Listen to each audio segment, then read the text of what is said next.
Being free in the mind is most important. You could be the richest person, the most successful person, but if your mind is not at peace. Namaste, Assalamu alaikum, and a big hello.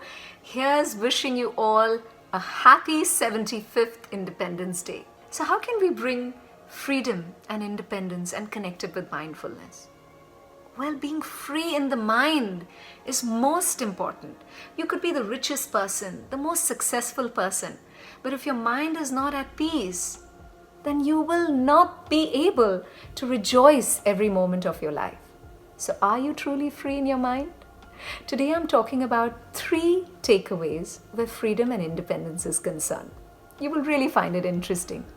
7 years back, when I shifted into UK, I wanted to retain my Indian passport. But I had to still take the Life in the UK test, which is all about learning about Britain. Now, I was learning for this test, and all my British friends were very sweet. They said, "We will help you. We will take up your test." So they started to take up the test. And through the test, they realized, what? Britain had ruled India? They had no idea.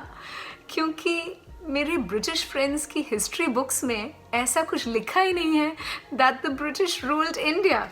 They thought it was all about the trade, the East India Company, and very lovingly, with a lot of love and respect, I gifted them Dr. Shashi Tharoor's unbelievable book, An Inglorious Empire.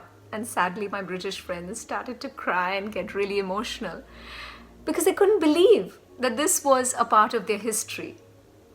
So there's one thing that I learned, that whether it's Britain, whether it's India, or whether it's any country in the world, or you and me, we must always remember our past, learn from our past, whether it was good or bad, whether we did some great things or not such great things.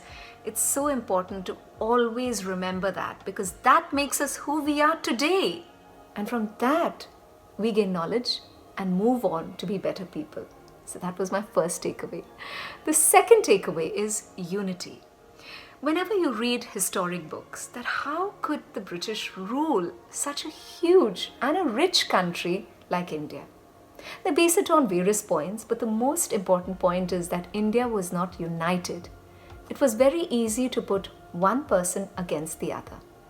So it's for us, you and me, to think of that, reflect on this mindfully, that हमारी families भी शायद ऐसी हों, हमारी organisations भी शायद ऐसी हों, हमारी कंट्री भारत भी शायद ऐसी हो.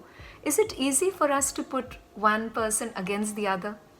अगर हम किसी सक्सेसफुल इंसान को देखते हैं, क्या हम उसमें खामियां ढूंढते हैं? So these are very interesting attributes of a person who will not rejoice where the other person's success is concerned. And it's very easy to break such people. So are we united as a family, as a community, as a state, as a country, and as a world as well? And the third takeaway is never judge people. You know, मैं बहुत छोटी थी जब मेरे father ने मुझे Richard Attenborough की film Gandhi दिखाई. I was absolutely mortified, very scared of the British and totally in love with Gandhi ji. और मैं सोचती थी कि ब्रिटिशर्स सारे शायद ऐसे ही हैं.